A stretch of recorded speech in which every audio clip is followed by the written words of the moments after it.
اور ہمارے لوگ بھی اسی طرح سے جئیں کہ ان کی زندگی کا مقصد صرف گھر مکان بنانا، تھوڑی سی زمین خرید لینا اور ایک لگزریس لائف گزارنا۔ تو اس بات کی دلیل ہے کہ جہاں ایٹم بم چلتا رہا مسلمانوں کا کچھ نہیں بگڑ سکا۔ مسلمانوں کی ایمانی طاقت ساری دنیاوی طاقت پہ غالب آ گئی۔ تو آپ کی عزت ایمان سے ہے، آپ کی عزت مسجدوں کی آبادی سے ہے، آپ کی عزت وَأَعُوذُ بِاللَّهِ مِنَ الشَّيْطَانِ الرَّجِيمِ بسم اللہ الرحمن الرحیم یا ایھا الذین آمنوا اتقوا اللہ حق تقاته ولا تموتن الا وانتم مسلمون صدق اللہ العظیم وصدق رسولہ النبی الکریم۔ ایک بات اگر علیہ کرام کے ساتھ سارے لوگ مل کر دونوں عالم کے مالک و مختار عرب و عجم کے تاجدار سید ابرار و اخیار محمود پروردگار جناب محمد رسول اللہ صلی اللہ علیہ وسلم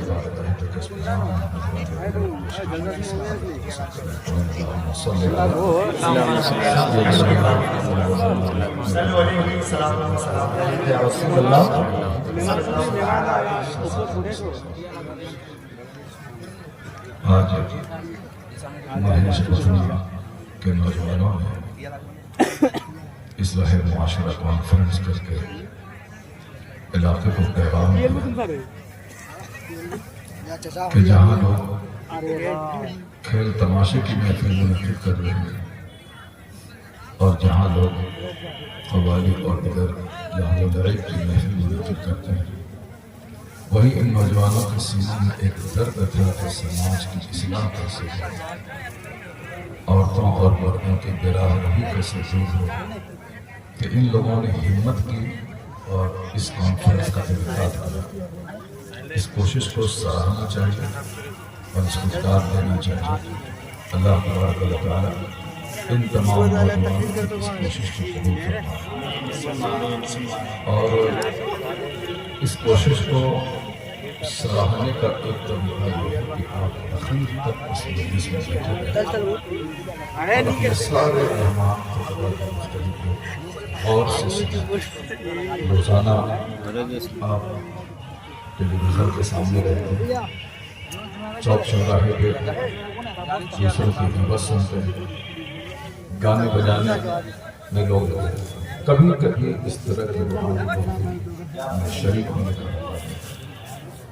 جب شریک ہونے کا موقع ملا ہے تو جلد بازی سے کام مت لیجیے، ذلت سے کام مت لیجیے۔ ذلت جلد بازی شیطان کی طرف سے۔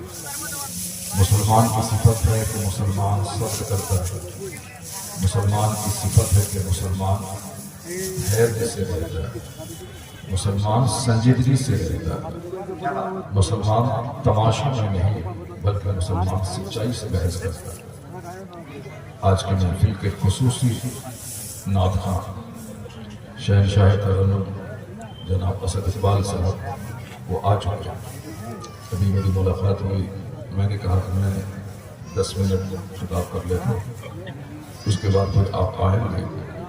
جی بھر کر جتنے آپ کو نعت سننی ہے 1.5 گھنٹے 2 گھنٹے 2.5 گھنٹے وہ نعت سنائیں گے آپ کو، لیکن اتنا ضرور جانیں گے کہ نعت پاک سننا یہ اچھا کام ہے، لیکن مقصد کانفرنس نہیں ہے۔ مقصد اجلاس ہے حدیث سننا، مقصد اجلاس ہے قرآن کریم سننا، مقصد اجلاس ہے یہاں سے کچھ لے کے جانا۔ تو آج کی محفل میں میں امید کرتا ہوں کہ آج آپ اخیر تک شریک رہیں گے اور دعا کی جنت کی طرف تو نہیں، اور ہمارے لوگ بھی اسی طرح سے جئیں کہ ان کی زندگی کا مقصد صرف گھر مکان بنانا، تھوڑی سی زمین خرید لینا اور ایک لگزریس لائف گزارنا۔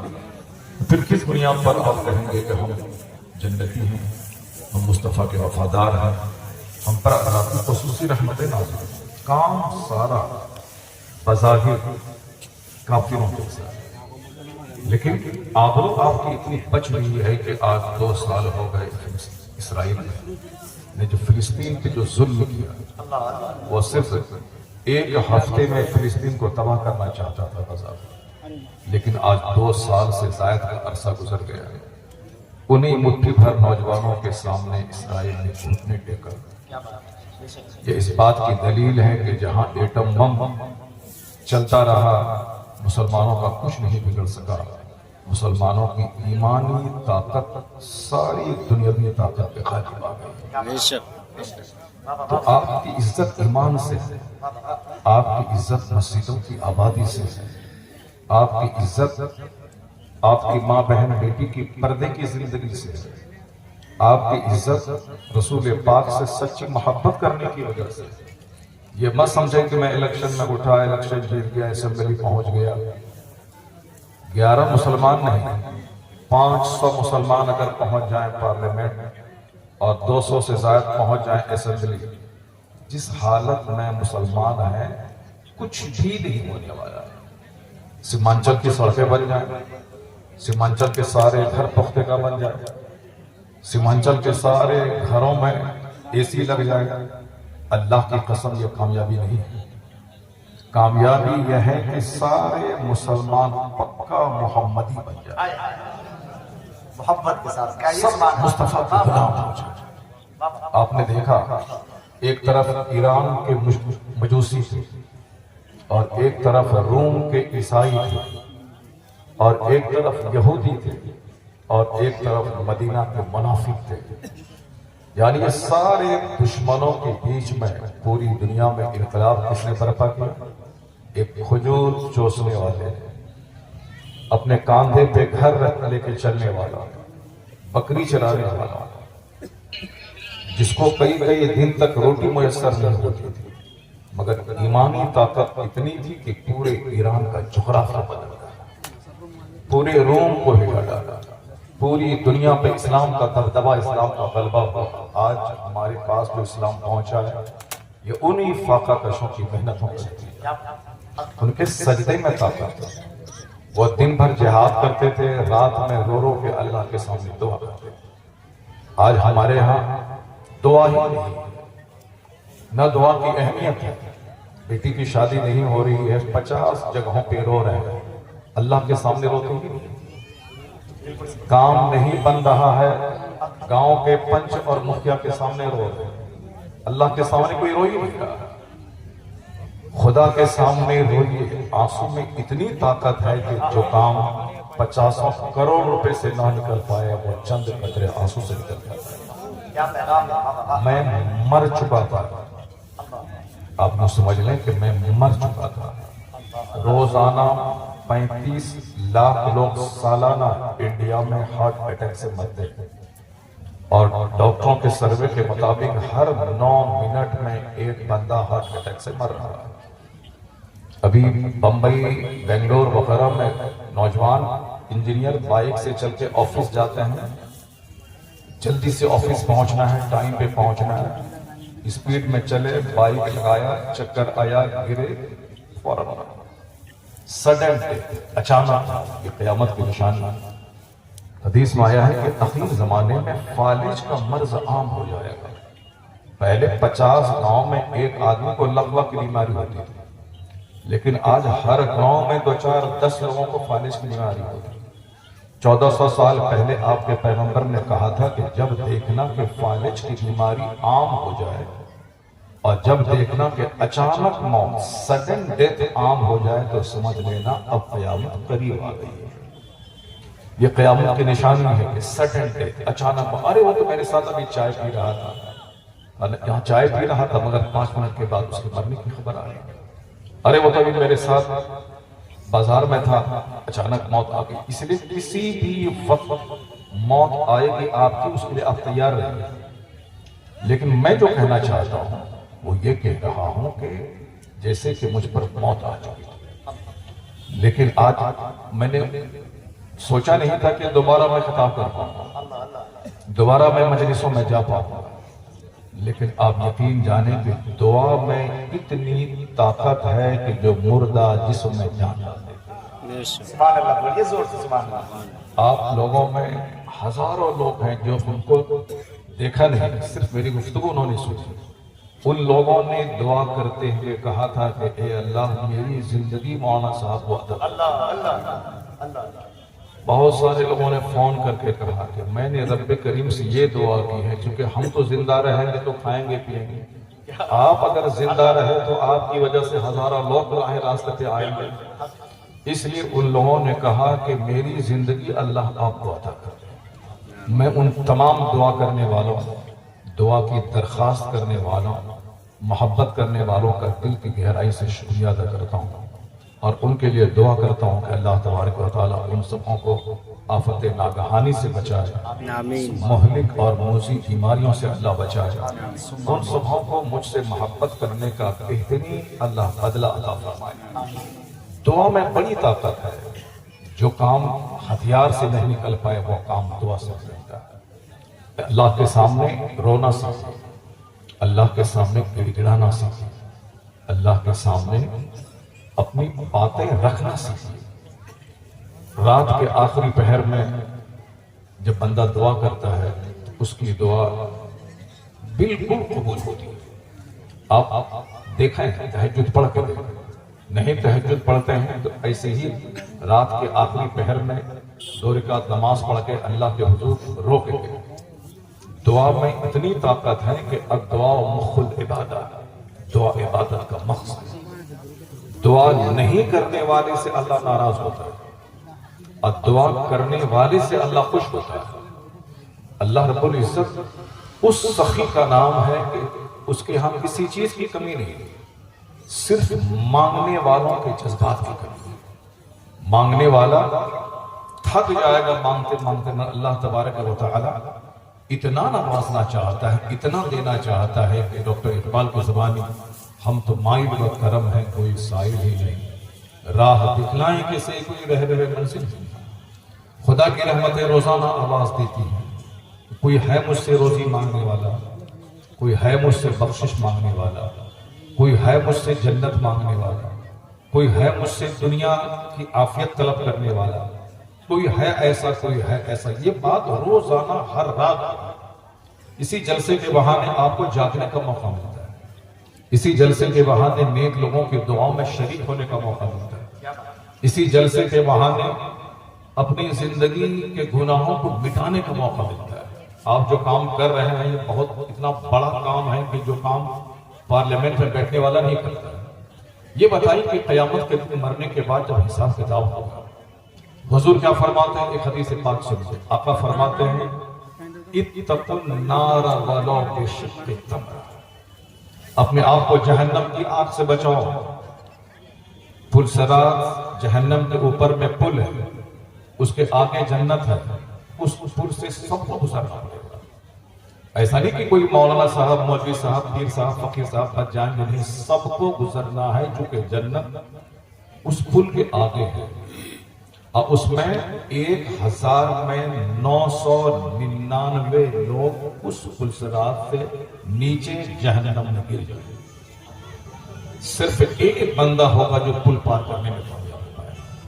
آقا فرماتے ہیں کہ ایک کھجور دے کر کے جہنم سے بچنے کا سامان کرو، ایک کھجور دے کر مسکرا کے اپنے مومن بھائی سے مسکرا کے جہنم سے بچنے کا سامان کرو۔ مرنے کے بعد نہ سجدہ کر پاؤ گے، مرنے کے بعد نہ کوئی نیکی کر پاؤ گے، جب تک آنکھ کھلی ہے تب تک جہنم سے بچنے کا سامان کرو۔ ایک مومن کو اپنے بائک پہ بٹھا لینا، اپنی گاڑی پہ سوار کر لینا، ایک مومن سے مسکرا کے باتیں کرنا، ایک مومن کو اپنے گھر بٹھا کے جی بھر کے کھانا کھلانا، یہ ساری باتیں ایسی ہیں کہ جس سے بندہ جہنم سے بچنے کا سوال کرتا ہے۔ ناموں کے ساتھ اس بات کیجیے شہنشاہی گندم اور آپ سبوں کو بھی گانے بجانے ڈرامے سے بچ کر صرف نبی کے نام سننے کی توفیق عطا فرمائے۔ آمین۔ جو بچے اسد اقبال کو سننا چاہتے ہیں اور دیری کی وجہ سے وہ گھبرا رہے تھے، میں ان کے اس جذبات کی قدر کرتا ہوں کہ اسد بھائی گانا نہیں گائیں، اسد بھائی کامیڈی نہیں بولے، اسد بھائی نبی کی نعت پڑھیں، اور وہ نوجوان بے چین ہے نبی کی نعت سننے کے لیے۔ اس لیے میں ان نوجوانوں کے جذبات کی قدر کرتا ہوں۔ کم سے کم جہاں ہزاروں لاکھوں لوگ گانا سننا چاہتے ہیں، وہی ہمارے نوجوان تو ہیں جو اسد بھائی کی نعت سننا چاہتے ہیں۔ اللہ تک ہو سکتا ہے کہ نعت سنتے سنتے نبی سے سچی محبت ہو جائے، اور جہاں سچی محبت ہوگی نمازی بننا طے ہے، جہاں سچی محبت ہوگی گناہوں سے بچنا طے ہے، جہاں سچی محبت ہوگی جنت کی تڑپ اور شوق دل میں پیدا ہونا طے ہے۔ سب سے پہلے حضور کی محبت پیدا ہو جائے۔ محبت غلامی سکھاتی، محبت آقا علیہ السلام کی سنتوں کی پیروی سکھاتی۔ اللہ تعالیٰ تمام ماں بہن بیٹیوں کو نبی کی محبت عطا فرمائے۔ اجنبی مردوں سے محبت کریں گی تو آپ کی دنیا اور آخرت دونوں تباہ ہو جائے گی۔ میرے نوجوان سنیں، اگر یہ کسی اجنبی عورتوں سے محبت کریں گے، ان کو دل دیں گے، دنیا میں بھی ذلیل ہو جائیں گے۔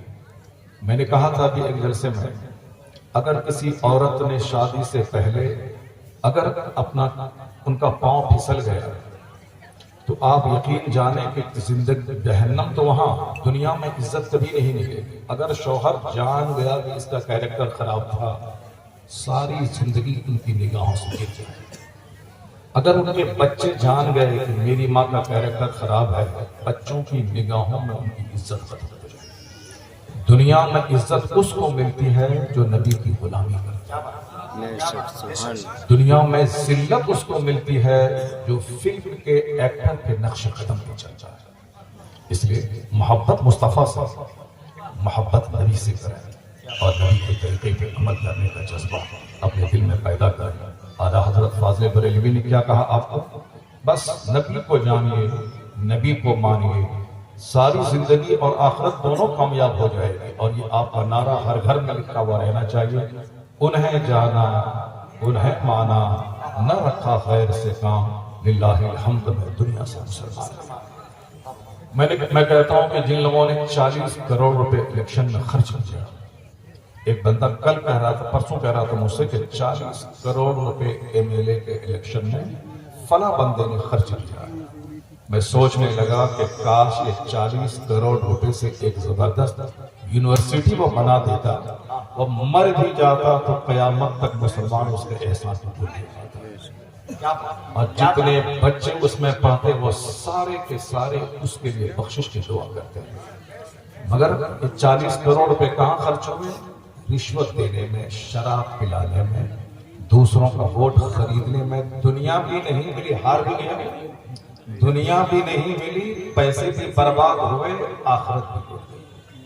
ایک بندہ اسی علاقے کا پیسہ انہوں نے کروڑوں میں خرچ کیا، 100 کروڑ روپے خرچ کیا، لیکن الیکشن جیتا بھی نہیں، پیسے بھی چلے گئے، کچھ نہیں ملا اس کو، کچھ نہیں ملا۔ اگر وہ 100 کروڑ روپے سے 22 میں ایک زبردست یونیورسٹی اگر قائم ہو جاتی تو مسلمانوں کے بچے کوٹا در بدر بھٹکنے نہیں جاتے، قیامت تک کے لیے مسلم آبادی پہ ایک احسان ہو گیا ہوتا۔ مرنے کے بعد یا مرتے وقت جب بندہ اسٹیچر پہ رہتا ہے تب اس کو پتہ چلتا ہے کہ مجھ کو کرنا کیا چاہیے تھا اور میں کر کیا رہا ہوں۔ ایک شاعر ہیں حلیم حاضر صاحب، بہت بڑے شاعر ہیں، شاعری میں بڑی گہرائی ہے، اور ہمارے اسد بھائی کے بڑے محسن، یہ ان کے محسن اور وہ ان کے محسن۔ ان کو کینسر ہو گیا، کینسر ہونے کے بعد خطرناک آپریشن ہوا، پھر اس کے بعد صحت مند ہو گئے، قریبی صحت مند ہیں، زندہ ہیں، جبکہ بہت کم لوگ بچتے ہیں۔ ایک دن مجھ سے کہنے لگے، مولانا صاحب جب مجھ کو اسٹریچر پہ لٹا کے آپریشن تھیٹر لے جانے لگے تو اب یہاں سے کاٹ کے وہ جو مواد ہے اس کو نکالا جائے گا، صرف ایک بار میرے دماغ میں آ رہی تھی کہ کاش حضور کی ایک سنت پر میں عمل کیا ہوتا۔ حضور کی سنت ہے کہ رات میں سونے سے پہلے مسواک کر لیا کرو۔ اگر اس سنت پہ میں عمل کیا ہوتا تو یہ دن مجھ کو دیکھنے کو نہیں ملتا۔ کیوں؟ گٹکا کھایا سو گیا، کھینے دکھایا سو گیا۔ اب رات بھر جو وہ کھینے بھیگے گی تو کچھ سالوں کے بعد کینسر کا روپ دھار لے گا۔ اگر وہ روزانہ رات کو مسواک کر کے سوتے، ان کا اسٹیٹمنٹ ہے حضرت اگر میں مسواک کر کے سوتا تو آج یہ دن دیکھنے کو نہیں ملتا۔ تو حضور کی سنتوں پہ عمل نہ کرنے سے خطرناک نتائج سامنے آتے ہیں. اب حضور کی سنتوں پہ عمل کرنے سے جنت وہاں ملتی ہے، صحت یہاں ملتی ہے. مرتے وقت سب کو یہی لگتا ہے کہ جو مجھ کو کرنا تھا وہ مجھ کو نہیں کرنا چاہیے. اس لیے آپ کے علماء کرام آپ کو پیغام دیتے ہیں کہ وہاں تو آپ سوچو گے ہی، لیکن ابھی عقل مندی کا تقاضا ہے کہ ابھی سوچو. جو لوگ مر گئے نہ دنیا میں الیکشن جیت پائے اور کروڑوں روپے برباد ہو گئے، وہ مرتے وقت یہی سوچتا ہوگا کہ کاش یہ سارے پیسے میں مدرسے میں لگا دیتا، یہ سارے پیسے سے میں مسجد کی تعمیر کر دیتا. پیسے برباد بھی ہو گئے، کامیاب بھی نہ ہو پایا، زندگی کا مزہ بھی نہیں ملا، اب میں مر رہا ہوں. اب ایک حدیث پاک میں سناتا ہوں. اسد بھائی نے کہا تھا کہ 10 منٹ آپ بولیے گا. اب 10 منٹ سے زائد آپ بولیں گے تو ہم آپ کو بولنے نہیں دیں گے. ہم سے محبت کرنے والا ایک مولانا آصف جبال صاحب ہے، اس نے کہا تھا اگر 6 مہینے تک اگر آپ نے مائک چھویا تو ہم آپ کو شہید کر دیں گے آپ کو. لیکن ابھی 1 مہینہ ہونے کے بعد بھی میں برداشت نہیں کر پایا. داماد کی بات تھی، اس لیے سے میں آپ کے سامنے حاضر ہوا. اور علماء کرام کی محبتوں کا تقاضا کہ اللہ تبارک تعالیٰ آپ کے سامنے آنے کا موقع عطا فرمایا، ایک نئی زندگی عطا کر دی. اب یہ زندگی ملی ہے تو اس زندگی کو انشاءاللہ کریم میں کوشش کروں گا کہ لہو و لعب میں نہیں بلکہ دین کی خدمت میں گزار دوں. بس ایک حدیث پاک سن لیں اور یہ بالکل اپنے گھر کی دیوار میں اس کو لکھ لیں. حضور فرماتے ہیں کہ لا تزول قدم عبد حتی یسأل عن اربع. قیامت کے دن قیامت قائم ہونی ہے، سب کو مرنا ہے، ہم بھی مریں گے، آپ بھی مریں گے. اگر آج بچ گئے تو مطلب یہ نہیں کہ نہیں مریں گے، مرنا تو ہے، چاہے 10 سال کے بعد یا 10 منٹ کے بعد یا 25 سال کے بعد. جناب موسیٰ علیہ السلام کے پاس جب ملک الموت آئے تو آپ نے ایک تماچا ایسا مارا کہ اس کی ایک آنکھ نکل گئی. ملک الموت انسانی شکل میں آئے. اللہ کی بارگاہ میں انہوں نے شکایت کی کہ آپ کے کریم آپ کے دوست نے میری یہ حالت کر دی ہے. تو اللہ رب العزت نے کہا کہ جاؤ میرے کریم سے کہو کہ کتنے دن دنیا میں جینا چاہتا ہے. تو ملک الموت ایک بچڑا لے کے کہا حضور اس پر آپ ہاتھ رکھیں، ہاتھ کے نیچے جتنے بار ہیں اتنی زندگی آپ کو اللہ نے دی. ظاہر سی بات ہے ایک گائے ایک بیل ہاتھ کے پر ہاتھ رکھوں گا، ہتھیلی کے نیچے کتنے بار آئیں گے؟ کہا اتنی زندگی آپ کو دے دی. کہا پھر کیا ہوگا؟ یہ ہزاروں سال جینے کے بعد پھر کیا ہوگا؟ پھر میں آؤں گا اب وہی کام کرنے کے لیے جو کام کرنے کے لیے میں آج آیا ہوں. موسیٰ علیہ السلام نے کیا کہا؟ جو کام اتنے دنوں کے بعد کرو گے وہ کام آج ہی کرو. آج ہی کرو. 950 سال جناب نوح علیہ السلام کی عمر تھی. آپ سے پوچھا کہ حضور اتنی لمبی زندگی آپ کی دنیا میں گزاری کیسا لگا؟ کہا ایسا لگا جیسے ایک گھر کے 2 دروازے ہیں، ایک سے داخل ہوا دوسرے سے نکل گیا. 950 سال ایسا لگا تو ہم لوگوں کا 50 سال 60 سال کیسا لگے گا؟ آج اگر بچ گئے تو ٹسمار خان نہیں بن جائیں گے، ہم بچ گئے. چاہے 10 سال کے بعد ہو چاہے 20 سال کے بعد ہو، انجام تو وہی ہے، ایک دن مرنا. اب جب مرنا ہے تو قیامت کے دن حساب دینا ہے. اب حضور کی حدیث سنیے، بندے کا پاؤں اپنی جگہ سے ہٹے گا نہیں جب تک کہ اس سے 4 سوال نہ ہو جائے. لا تزول قدم عبد حتی یسأل عن اربع. بندے کا پاؤں قیامت کے دن سوا نیزے پہ آفتاب زمین تانبے کی لوگ گردن تک ناک تک پسینے میں ڈوبے رہیں گے، کوئی کسی کا پرسان حال نہیں ہوگا. جس بیوی کے لیے ہم لوگ مر رہے ہیں وہ کوئی ایک نیکی نہیں دے گی. جس اکلوتے بچے کے لیے ہم لوگ نمازیں چھوڑ رہے ہیں وہ ایک نیکی نہیں دے گا. لوگ در در کی ٹھوکریں کھائیں گے اپنے بیٹے سے، اپنے بیوی سے، اپنے باپ سے، اپنی ماں سے. ایک نیکی دے دو کوئی نہیں دے گا. کورونا کال میں جب بچے مر رہے تھے تو باپ نہیں جا رہے تھے، جب باپ مر رہے تھے تو بچے نہیں جا رہے تھے. میرے گاؤں کا IAS کی تیاری کرنے والا ایک نوجوان کورونا میں مر گیا. مٹھی بھر چند لوگ ان کے جنازے میں تھے، کوئی دفنانے والا نہیں تھا، کوئی قریب نہیں جاتا تھا. وہی قیامت کا منظر. ایک لوتے کو ماں بھول جاتی ہے، باپ کو بیٹے بھول جاتے ہیں. قیامت کا وہ منظر ہوگا، کوئی کسی کا پرسان حال نہیں ہوگا. اب 4 سوال جب تک بندے سے نہیں ہوگا بندے کا پاؤں اپنی جگہ سے ہٹے گا. پہلا سوال ان عمرہ فیما افنا، یہ بہمولی جیون تم نے کس کام میں گزارا؟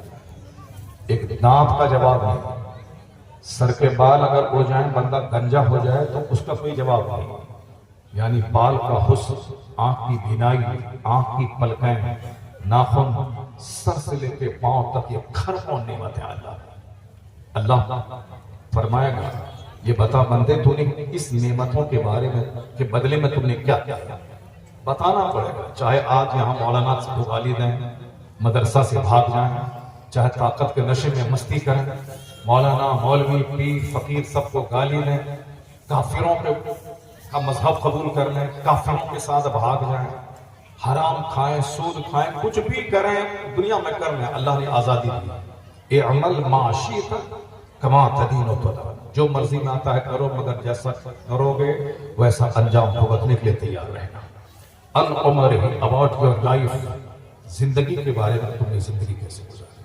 دوسرا سوال ہوگا تم نے جوانی کیسے گزاری، چونکہ بچپن میں بچہ غیر مکلف ہوتا ہے، بڑھاپے میں آدمی معذور اور بیمار ہوتا ہے، بیمار ہوتا ہے، وہ تو فرائض واجبات ادا کرنے بہت بڑی بات ہے۔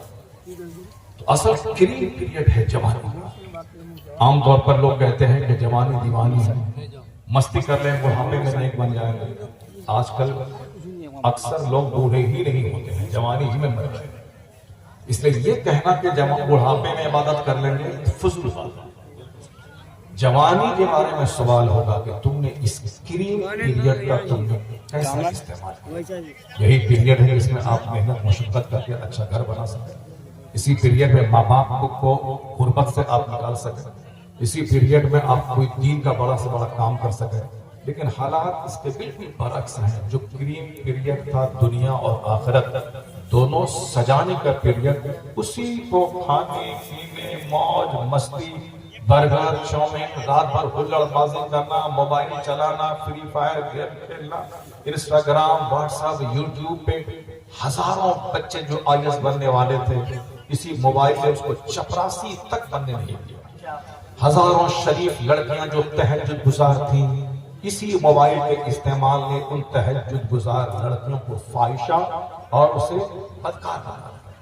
تو جس نے تباہ و برباد کیا ہے اس سے ضرورت سے کام لینا چاہیے، اس کے پیچھے پاگل نہیں ہونا چاہیے۔ بڑھاپے میں چاہ کر کے بھی نماز نہیں پڑھ پائیں گے۔ کریم پیریڈ ہے جوانی۔ کیا ہوگا سوال؟ جوانی تم نے کیسے گزاری، یہ تو جواب دینا پڑے گا۔ تیسرا سوال ہوگا مال کے بارے میں کہ تم نے مال کہاں سے کمایا۔ بس سسر سے مانگ لیا کہ یہ دیجیے وہ دیجیے، 10 لاکھ۔ ابھی آج فون آیا بھی 2 گھنٹہ پہلے، 11 لاکھ میں سودا پٹا ہے، 11 لاکھ میں سودا پٹا۔ میرا اپنا خاص رشتہ دار ہے، کہا حضرت 11 لاکھ میں سودا پٹا ہے، 11 لاکھ میں سودا پٹا ہے۔ یہ بتائے کہ مطالبہ جہیز حرام ہے، اور جو آدمی شادی کی ابتدا حرام سے کیا ہو اس کی زندگی میں برکت کہاں سے؟ آنے والے وقت میں بچوں کے ہاتھ سے مار کھانے کے تیار ہیں، ایک گلاس پانی بچوں کے ہاتھ سے نہیں پی پائیں گے، چونکہ جب شادی ہی سنت کے خلاف ہوگی تو بچے وفادار کہاں سے پیدا ہوں گے؟ جب شادی ہوتی ہے سنت کے مطابق تب اللہ تبارک و تعالیٰ بچوں میں ماں باپ کی محبت عطا کر دیتا ہے، فرمانبردار اولاد دیتا ہے۔ تو آنے والے وقت جیسے ہم لوگ آج ترس رہے ہیں کہ میرا طالب علم میرا کپڑا دھو دے، ہم لوگ ترستے تھے پڑھنے کے زمانے میں کہ استاذ کپڑا دے تاکہ میں دھوؤں، استاذ پاؤں پھیلائے تاکہ میں پاؤں دباؤں، استاذ موقع دے تاکہ میں سر میں تیل لگاؤں۔ پہلے ہم لوگ ترستے تھے کہ سر میں تیل لگائیں، پاؤں دبائیں، کپڑے دھوئیں، لیکن استاذ دیتے نہیں۔ اور آج ہم لوگ ترستے ہیں کہ کوئی طالب علم ملے کہ پاؤں دبائے، کوئی طالب علم ملے کہ سر میں تیل لگائے، نہیں ملتا۔ جب طالب علم نہیں ملتے ہیں تو آنے والے وقت میں اولاد نہیں ملتی۔ ہم لوگوں نے دادی کی بڑی خدمت کی، روزانہ ایک معمول تھا کہ رات کے وقت میں آنا، دادی کا پاؤں دبانا، والد صاحب کا پاؤں دبانا۔ ابھی امی باحیات ہیں، امی کا پاؤں جب دبانے میں جاتا ہوں تو وہ دبانے دیتی نہیں ہے کہ نہیں میں تو مولانا صاحب ہوں، میں کوئی بھی مولانا بنے، فقیر بنے، مفتی بنے، مگر میں آپ کا بیٹا ہی ہوں۔ تو یہ لوگ چاہتے ہیں، مگر کل ایسا وقت آنے والا ہے کہ آپ چاہیں گے کہ اولاد مجھ کو پانی دے، اولاد نہیں دے۔ کیوں؟ شادی کا انداز دیکھیں، میرج ہال میں شادی ہو رہی ہے، دروازے میں شادی ہو سکتی تھی۔ وہ 1 لاکھ روپے جو میرج ہال میں خرچ ہو رہا ہے، وہ 1 لاکھ روپے اگر بچ گئے ہوتے تو غریبوں مسکینوں کی بیٹیوں کی شادی ہو جاتی۔ اپنے مسجدوں میں شادی کا ماحول پیدا کیجیے. آپ کے پیغمبر سے بڑا کوئی نہیں, آپ کے پیغمبر کی بیٹی سے بڑی کسی کی بیٹی نہیں. پیغمبر اعظم نے اپنی بیٹی کی شادی مسجد میں کی. اللہ نے اس شادی میں اتنی برکتیں دی کہ حسن اور حسین جیسا بیٹا عطا فرمایا, جنہوں نے دنیا کا جغرافیہ بدل دیا, جنہوں نے اپنے خون سے اسلام کی ایسی تاریخ رچی کہ آج بھی مسلمانوں کے دل میں جذبہ حسین کا نام لینے سے پیدا ہوتا ہے. تو جوانی کے بارے میں سوال ہوگا, جوانی کیسے گزاری. اور تیسرا سوال ہوگا, مال from where you earn this, in which ways you spend this, مال کہاں سے کمایا. جھوٹ بول کر, ساموہک لون کا کاروبار کر کے, یا دوسروں کو ٹھگ کے, دوسروں کی زمین ہڑپ کے, یا دوسروں کا درخت چوری کر کے بیچ کے, یا بکی ہوئی زمین دوبارہ بیچ کے, یا رات کے وقت میں دوسروں کی فصل چوری کر کے کہاں سے مال کمایا. جواب دینا ہوگا. اور پھر مال خرچ کہاں کیا یہ بھی بتانا ہوگا. پہلے نہ میری بات آج نہیں مانے, باپ کی بات نہیں مانے, پیر صاحب کی بات نہیں مانے, قیامت کے دن تو حساب دینا ہوگا. فرام ویئر, کہاں سے کمائے تھے اور کہاں کس راستے میں خرچ کیے. مال اللہ کی نعمت ہے, یہ نہیں کہ میرا من ہے, میرا مال ہے, جہاں چاہے خرچہ کریں. الیکشن میں اڑا دیا 10 کروڑ روپے, میرا من ہے, میرا مال ہے, جہاں چاہے خرچہ کریں. دنیا میں تو آپ بول دو, مگر قیامت کے دن بچ نہیں پائیں گے. حضور سچے, حضور کی بات سچی, قرآن سچا, حدیث سچی. حضور کہتے ہیں کہ 1 انچ بندہ ہٹ نہیں پائے گا جب تک کہ وہ اس سوال کا جواب نہیں دے دے کہ مال کہاں سے کمایا, کہاں خرچ کیا. آخری سوال چوتھا ہوگا, جو کچھ تم نے علم میں سیکھا اس پر کتنا عمل کیا.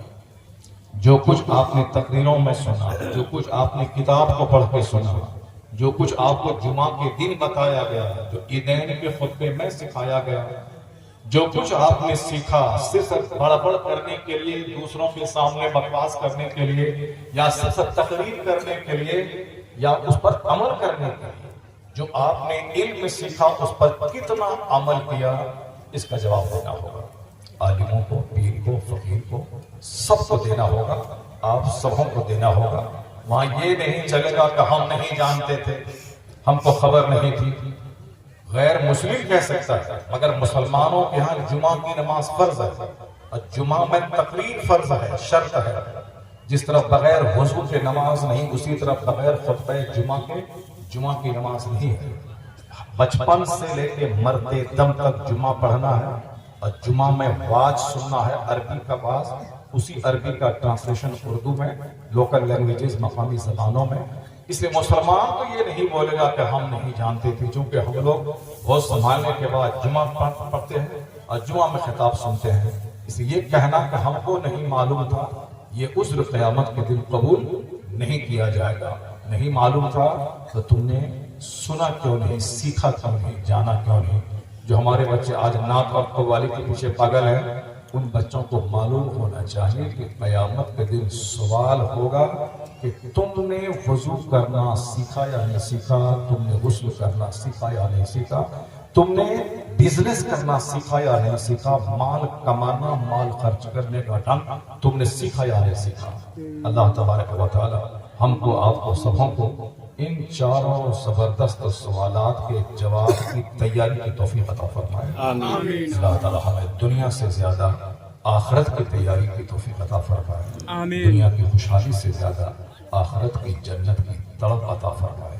جو زندگی ملی ہے, اس زندگی کے ایک ایک لمحہ کی قدر کرنے کی توفیق عطا فرمائے. آمین. وآخر دعوانا الحمدللہ رب العالمین. السلام علیکم.